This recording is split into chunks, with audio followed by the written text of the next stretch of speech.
everyone, and welcome to Book Solid. We're your hosts. I'm Soraya. And I'm India. And today we're going to be covering Somewhere in the Dark by R.J. Jacobs. Just before we get started, I just want to give a quick heads up. We are going to be pushing back our episode on Thick by Tressie McMillan Cottom. Don't fret, it'll still be out. It'll just be coming out on the 29th instead. So stay tuned for that. Spoiler alert. Hey guys, just as a heads up, we will be revealing spoilers in this episode. If you haven't yet read the book or seen the show or film, this is a courteous reminder to proceed with caution.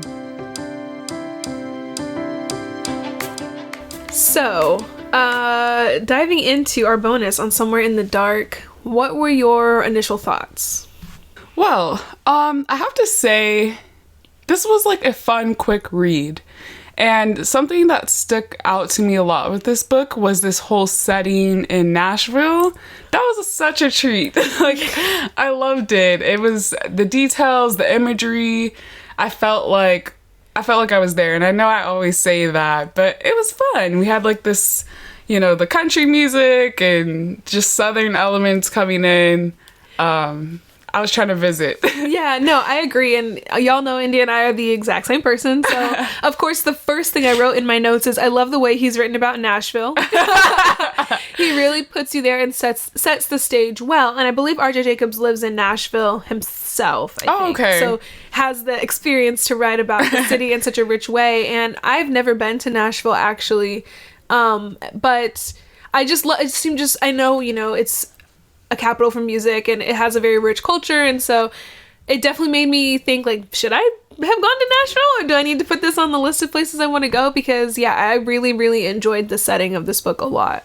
Yeah, for some reason my mind was blanking on the fact that Nashville does have this rich music history.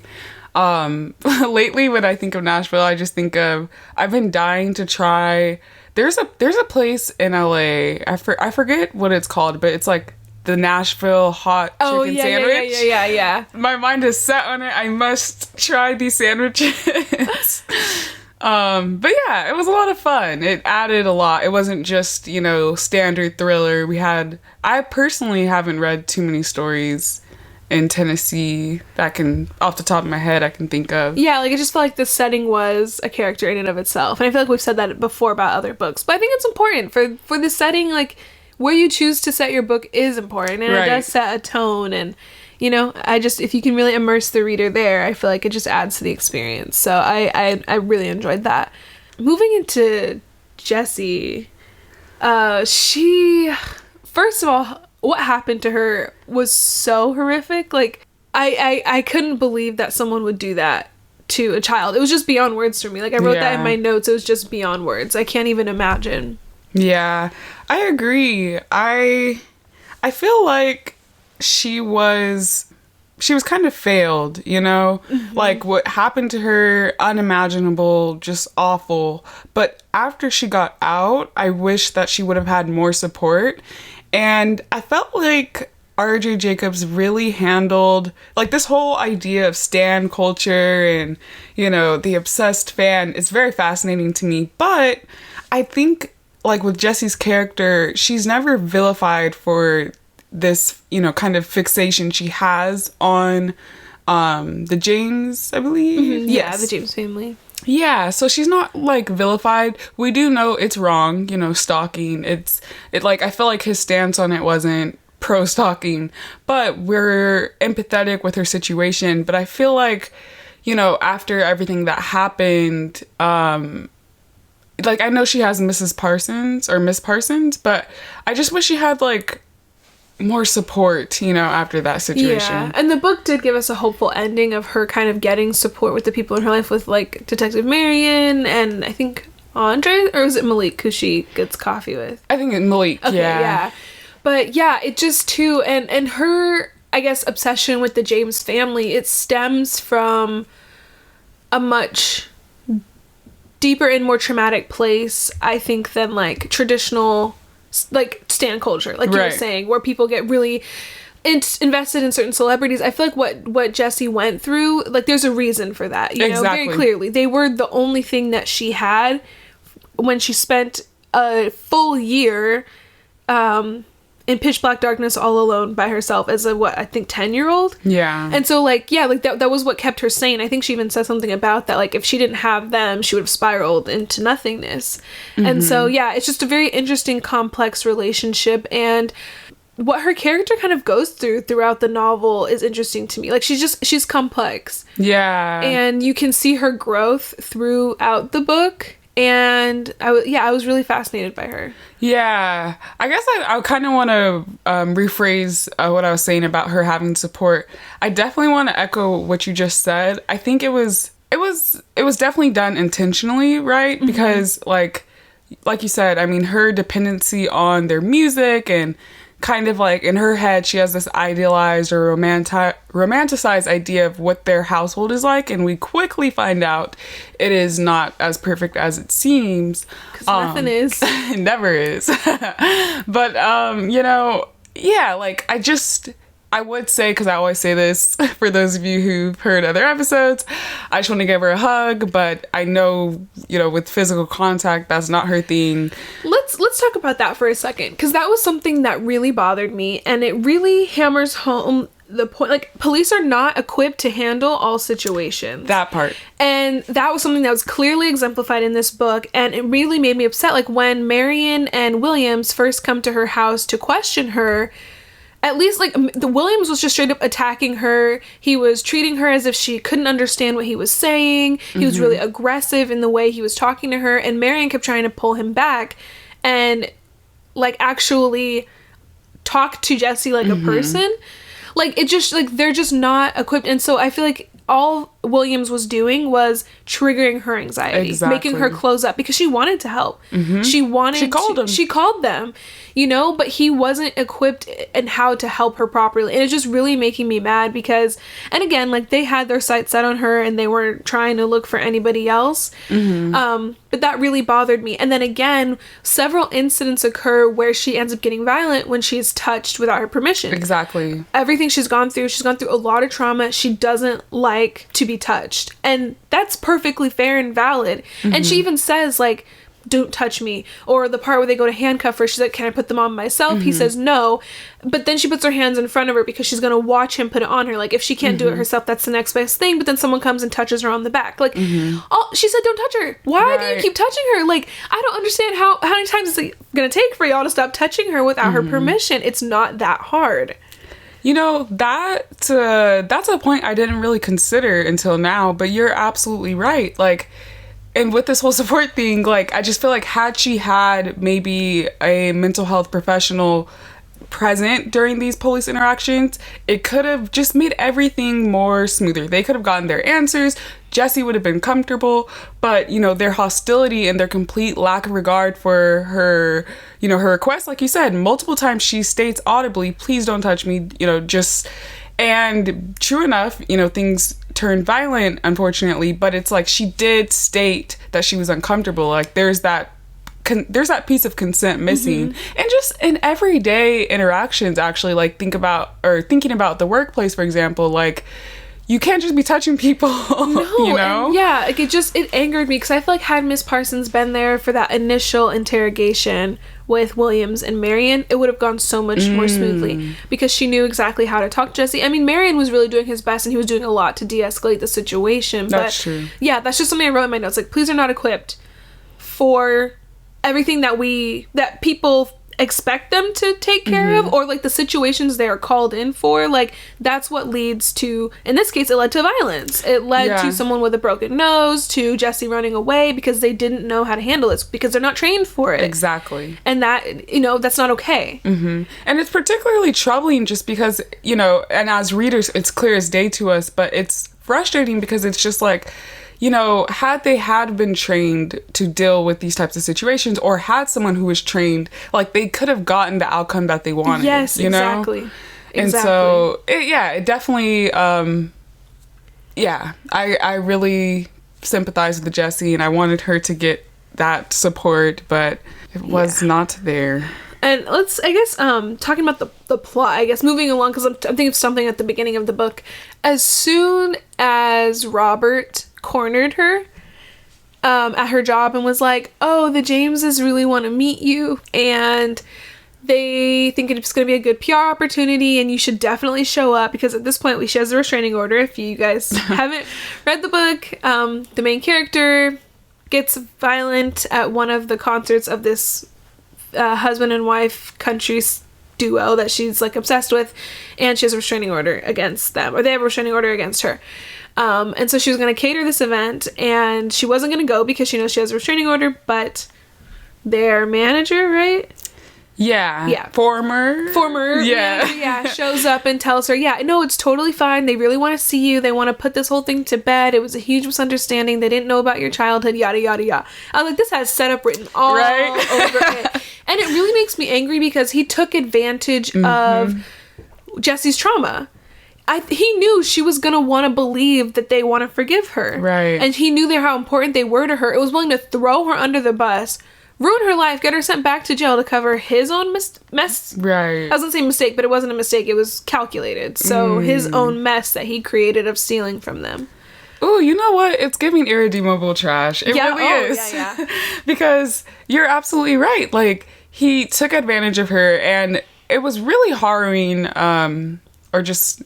I always use that word harrowing, but yeah, I was really like, I felt really bad towards the end of the book.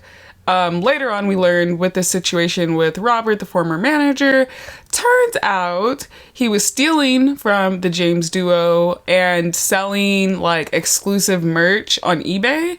And this is what, or like VIP behind I think both. Yeah. So this was Jesse's main method to like access them. But she knew that it was him, but she didn't really think too much of it. But she starts to blame herself at the end and be like, I should have known, kind of thing, that he was not trustworthy. Yeah. But like you said, he's taking advantage of her. He knows her situation. He knows like the level that we're led to understand, like the level that she is kind of fixated on them is like unusual, and he knows this. Like you said, she had a restraining order, or they had a restraining order against her. So yeah, he takes advantage of the situation and just, I don't know, is he held accountable? You know what? Honestly, where the book ends, it doesn't really seem like it. I assume he's fired. Yeah. But I mean, and it was a good red herring, because That's true. You know, the first thing we assume is that he had something to do with it at the very least. Because I was thinking like maybe he and Owen worked together. Because I kind of for a while there I thought Owen might have had something to do with Shelley dying. Same. But yeah, so like it was a good red herring, because in actuality he was trying to set her up not for the murder but for the stolen items. Yeah. So, you know, that was interesting. But yeah, I don't really feel like he faces any repercussions. I mean, I guess we just have to assume that Owen James takes care of it outside of the novel. Yeah. And just a quick little side note, I want to say I really enjoyed like her working the catering gig. I just felt like it was fascinating. It really took us deeper into this like Nashville music scene, and yeah, it was cool, like being, well, before things turned south, like being a fly on the wall with Jesse in these like elite settings. And like even like her prep work going into catering for events, he wrote that really well. Like I just could clearly picture it. And yeah, I don't know, I like what you're saying. I agree. Yeah, and then just kind of like what you were talking about earlier, I was here for Ken. Like, Ken, I felt like he was very supportive. He was understanding of Jesse's situation. I was sweating bullets, though, when, you know, we were at that point where Ken is about to find out Jesse's history. And I know it was, like, a matter of time, but I was like, no. Because I don't want him to treat her any differently. Yeah. Because she is the person that you know and you like and who you hired. And she's trying to make a positive change. She's trying to move on from that. And I hate to see that follow her around forever. You know what I'm saying? Like, I feel like people, and obviously it always depends on the circumstance. I don't know if this is a blanket statement on everything anyone's ever done, but sometimes people really deserve second chances. And Jessie was genuinely trying to make the best of her second chance. And so I just didn't want that to kind of like taint her relationship with Ken and with Andre and Malik, because they all seem to really get along. And they're especially understanding. Oh my gosh, I loved, like you were saying, how compassionate he was, knowing she didn't really like being in crowds and talking to people. So like trying to keeping her on the prep work, and then even when she started catering, like keeping her outside if people were inside, or keeping her on jobs that were very low contact. You don't have to talk to a lot of people. That was nice. Right. I appreciated that. That was, I guess, some of that support we wanted her to have. Yeah, exactly. And you bring up a really good point about her kind of like her growth and her journey and second chances. Something I really enjoyed in this book is that we start to see, like, from the jump, you know, Jessie's the protagonist, we empathize with her, but we realize, like, she's starting to realize that the James duo, they're just regular people. Mm-hmm. They're flawed. You know, they have their own issues going on. And as the book progresses, and I did kind of feel bad because she's like, I'm so embarrassed. And like, I still have their merch in this drawer that's locked in the bottom of my, you know, dresser or whatever. Mm-hmm. But she's starting to like understand and process, that they're just regular people. Yeah, there was a line specifically towards the end where she says, she thinks about, you know, the person she was just a year ago who was following them on tour, and she said, I wonder what I was even hoping for by catching a glimpse of Owen or Shelley. My distant involvement with them seems like a security blanket that I held onto for too long. And I think it definitely was, because it was what provided her comfort in a very horrific time of her life. Mm-hmm. And I think her letting go of her kind of fixation on them is also in a way her trying to let go or move on from her trauma. Mm-hmm. You know, it's not just this fixation, it's what it means and what it's attached to. And that's a really hard thing to overcome. Right. And so I think that she's on that journey and in that process of trying to do that. Yeah, I definitely agree.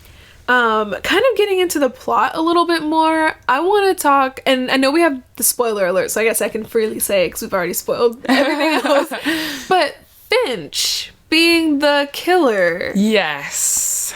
Wow. Wow, because, like, there was a lot, like, I was really guessing a lot the whole time trying to figure out who it was, because then I thought it was the manager and Owen, and then I was like, maybe it was Sean. I think that's the name of the Finch's boyfriend, right? Yes. I thought it was maybe Sean, and I thought it was Sean and Finch together, and then I don't think Sean had anything to do with it. I think it was just Finch. That's what I was wondering, because I know, wasn't Sean, like, wasn't he the one who chased Jessie? That's what I'm trying to figure out. So at first, I was like, maybe they did it together, because, like, why else would he chase Jessie? But then when Jessie got out, like, when Miss Parsons was explaining it to her, she was saying how, like, Finch followed Shelley because they were fighting, right, and that Finch confessed. And so I was kind of left wondering, like, then why did Sean chase after her?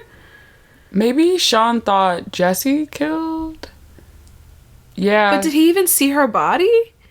Oh, he was the one who placed the 911 call. Oh, okay. Yes. Yeah, okay, duh. There we go. Yeah, he was the one, I think, who placed the 911 call. So, yeah, he probably saw and thought it was her. Yeah. And I have to say, I genuinely did not see Finch being the murderer at all. Yeah, I agree. Like, completely out of the blue in the best way. Like, because, you know, that's one thing with thrillers. There's definitely, like, conventions of the genre. I was, like you mentioned earlier, with Robert being one of the red herrings, I was thinking, okay, is it Owen? Is it Sean? Like you said, like, there are so many routes it could have went. And I feel like, again, like, this is just great writing. I feel like the shock that I felt when I found out it was Finch reminded me of when I was little. I used to watch the show, I don't know if you've seen it, Veronica Mars. I didn't, but I know everyone loves it. That's like a a cult fave. Yes, a cult fave. Yes, my siblings and I, we all would watch it, and I just know that shock, that reveal, it was on par with this, because I was just like, whoa. So Finch is on some next level thinking stuff, and I understand, you know, it's explained in the ending. Finch did it because she felt like she wanted to keep her family together, and it's explained to us that she was adopted, I believe, by the James family, but it's also just kind of like, you killed somebody and you tried to get away with it. Truly, your own mother, and it wasn't like an accident, like they were fighting and she pushed her. I mean, you should never even be pushing your mom, but like, whatever that was going down, but she like was bludgeoned. Yeah, nine times. Like that was rage. And yeah, I was really surprised. I think my jaw actually did a little like when we found out it was Finch, because I was like, dang. And then for her to, that made me mad too, is like she had complete disregard for Jesse's life or quality of life, because she's like, oh, who is she? She's a nobody. Like, it doesn't really matter. If I frame her for murder by leaving the murder weapon in her car on purpose and then acting like she didn't know who she was in front of her friends, and yeah, she was methodical. And you know, I'm thinking of when Jesse broke into the Petersons to find evidence and Sean was on the phone, and he said something about like, bring that girl crashing down or like ruin that girl's life or something. Oh, that's right. But now I'm trying to remember, like, what was that in reference to? Yeah, he's on the phone and he says, got rid of my shoes and clothes from last night so no dirt or whatever in the woods connects back to me. I vacuumed the car before my dad was up in the morning and I'll run it through a car wash. I mean, I guess he's just talking about he doesn't want people to know about the affair, maybe? Oh, that's right, yeah. Because though, and also, yeah, then it might implicate him as her killer. And then he just said, Jessie couldn't hear him, but she heard the phrase, girl gets wiped off the face of the earth. And that's what made me think he was in cahoots trying to frame Jessie. Because I'm like, what else is he talking about there? Yeah. So, yeah, did Finch tell him? What's the haps there? Yeah. Finch? Did Finch tell him? But just kind of going back to what you were saying a minute ago, that whole, like, realization moment was playing in my head like a feature film. I'm like, Finch was acting her tail off. She, you know, she literally runs in front of the car. Jessie stops on the brakes and she's playing this role. And Jessie drives her to the police station even though she has the restraining order. Like, there's all these things that could really have Jessie locked up. And I know she's like late teens, I want to say 19. So she would definitely be tried as an adult because she's an adult. And she does all this for this, you know, this poor teenage girl who has no remorse, has no... Yeah, like she's in the car, she's like, oh my god, like, I think my mom's dead, I think someone killed her, like... Right, she pretended she didn't even know. She's like, wait, you're Jessie Duvall. Yeah, like she... What? Yeah, that was wild. It was, and I guess even the reveal of Sean being the guy that Shelley was having an affair with was another thing for me, because I was like... I just knew that she was having an affair with Marion. Like, I don't know how I knew, but I just knew. He was a little too invested. Just a little too much. So I was like, okay, she's definitely had an affair with him. And then they were implying there was someone else. And so, there was a point where I thought maybe Brian and Lacey Peterson had colluded to kill Shelley for some reason. Maybe because they found out about the affair with Sean or something. But that ended up not being a thing. Yeah. But yeah, so I did appreciate that there was a fair bit of, like, guessing and, like, who done it. Because, like you were saying with thrillers, I feel like it can kind of fall into the trap of being really predictable, even though it's not supposed to be. And this one definitely had me on the edge of my seat. But, yeah, her relationship with Sean. Very, very troubling. Wildly inappropriate. Like, he had just turned 18, correct? Yeah. Oh, yeah. Oh, there's just so much. And, like, it's her... At the very minimum of everything that's wrong with it, it's her daughter's boyfriend. Right. At the maximum, Shelley's a full-on middle-aged woman, and this is a teenager. Right. And I was confused because at one point it's revealed that Owen is older. And so I was like, but then there was a line specifically that stated she was 25 when she, like, through, like, this interesting little paranormal moment, Jessie is, like, envisioning... Or she's, like, talking to Shelley. Yeah. Yeah, and we learned that Shelley she grew up from, like, a lower economic background and, like, built herself up. And at 25 was when she met Owen. But then it said 10 years later. And I was like, okay, she's very much... and even then at 25 and 17, those are drastically different. But then I'm like, she's grown. She's grown with a capital G. This is predatory. Yeah. And I actually kind of wish that we would have gotten some chapters from the perspective of Shelley. I think that could have been, like, before she died, that could have been really interesting to kind of establish her as a character, because I was... With everything that they were describing about her, I really wanted to know what was going on with her. What was she thinking? What was she going through? Because she appeared to be struggling with substance abuse. She was struggling in her relationship with Owen. Like, we're talking outside of the affairs. yeah, she just seemed, I was fascinated by what her perspective on things, I guess, is what I'll say. Yeah, I know it was kind of like hinted that her and Owen's relationship failed just because they wanted different things. But, you know, so yeah, they want different things, but they're still, for whatever reason, for money, for just because they've been doing it for decades already, or decade plus already, you know, they keep up this image. But you're right, like, it would have been kind of cool to just be like, you know, what's going on in her mindset? Yeah. Definitely whatever it was didn't justify dating a teenager, but yeah, I just want to know, like, what led you to do these things and why, and yeah. So I guess just moving into our final thoughts. Is there anything else that you want to say about the book before we close? Yeah, I guess one thing that was kind of nice was just like the prospect of a romantic relationship with one of her coworkers, Malik.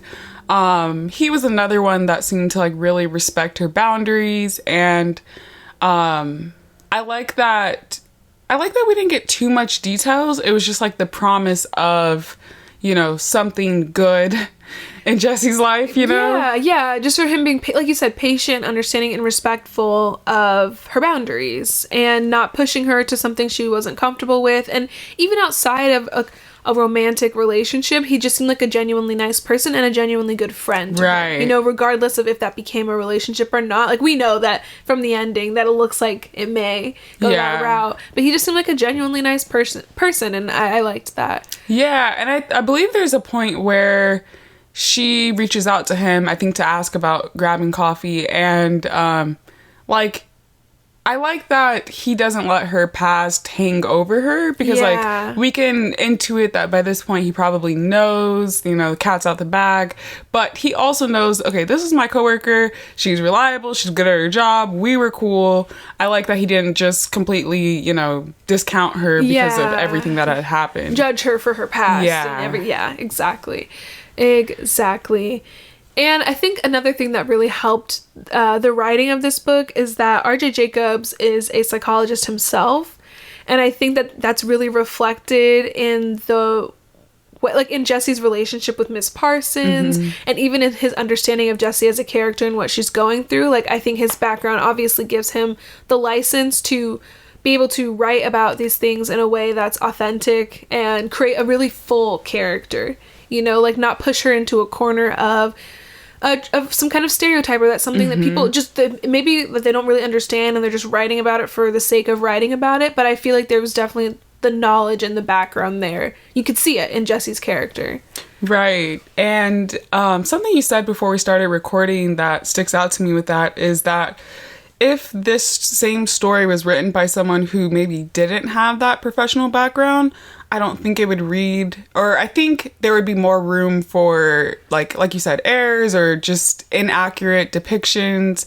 So, like, I really felt while reading this that it came across as genuine concern, as, you know, like her relationship with Miss Parsons.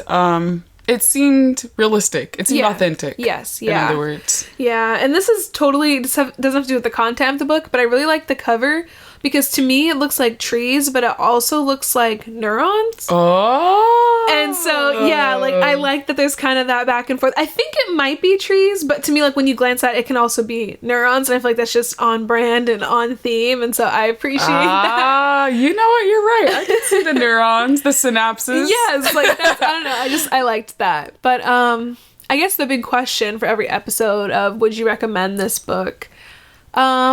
Yeah, I'll let you answer, and then I'll give my piece. I'm gonna have to go with a thumbs up. I'm gonna say I would recommend. It's a pretty short, sweet weekend read. Maybe it's been raining here where we're at. A good little thriller to, I would say I would recommend it. Yeah, I think it's a good, like you said, like a little... Because it is kind of on the shorter side. So, like, maybe like a good vacation read. Or like a good quick read if you're trying to get through something fast-paced and interesting. I would say my one complaint is it did kind of have a slow start. I feel like it didn't really pick up until, page 80 or so. Yeah. But then once it picks up, it picks up. Like, it is anxiety-inducing, nail-biting, suspenseful. So, it's definitely worth it when it gets to that. But it did have a definitely slow burn. Yeah. And even if you made it this far and you haven't read the book, but you know all the tea and you know all the spoilers, I'd still recommend you read it, just because, you know, we were hitting our main bullet points, but there's a lot of like nuance and detail that I think would be still exciting and interesting. Yeah. And worth your time.